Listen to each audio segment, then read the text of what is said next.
Veterans Day is a special day of remembrance for veterans all across the country. That includes retired Master Army Sergeant Cedric King. As the son of a single mom growing up in South Carolina, he had dreams of playing basketball, but lacked the grades to go to college.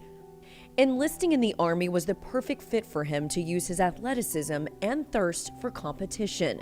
After serving in peacetime for the first few years of his career, Cedric was quickly called to duty immediately after the events of 9/11. Yes, we were angry. Yes, we wanted our turn at bat. We wanted a chance to get in the game. We wanted a chance for our generation to do something that counted. For us to actually stand up and say, hey, don't worry about it. I got it. You guys fought for us. Hey, it's our turn. We're going to step up to the plate. Like any proud veteran, Cedric thinks about his time serving every day, but especially on this day. The defining moment of his life came on July 26, 2012, on foot patrol in Afghanistan. I stepped on something, and it's not like in the movies where you hear like some sort of click. It's not like that. It felt no different than you putting your foot down on the floor right now. Cedric had almost become a statistic when he stepped on an IED that had suddenly changed the course of the rest of his life. I felt like I've been tossed in the air in a somersault. Probably that didn't happen, but I definitely know that there was some sort of concussion. Everything slowed down, really, really slow.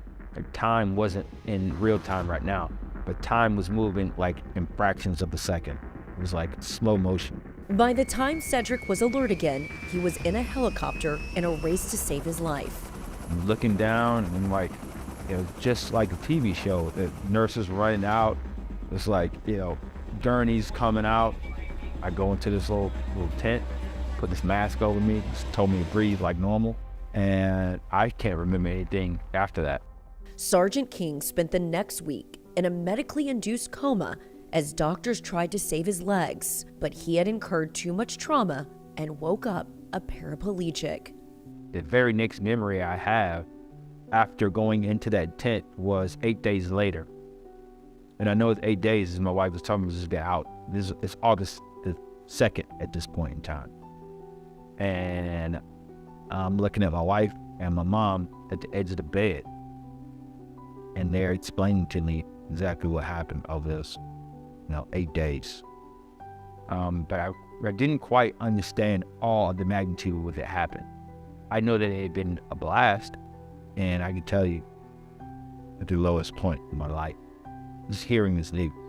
Yes, I'm ecstatic that I'm alive, but going back to that moment, I didn't have the answers. It's like somebody telling me that your parents had died after you just saw them like an hour ago. He was understandably crushed.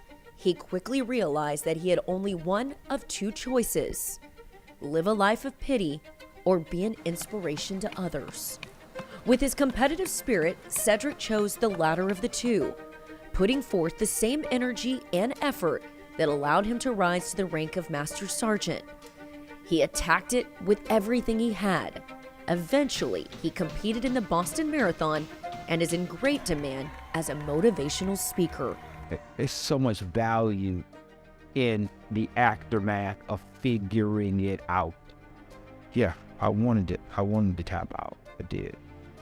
But I never needed, if I stuck around, I would be so blessed. If you can get back to your feet again after you've just been knocked down, it's not a guarantee that you're going to win the fight. It's not a guarantee that you're going to defeat the opponent. It's not going to be a guarantee that you're going to have a knockout punch too. But if you can get back to your feet, what you're doing is you're sending a message to yourself, not just to the opponent. More importantly, you're sending a message to yourself that you don't have to tap out when things get tough. That small perspective shift changed everything.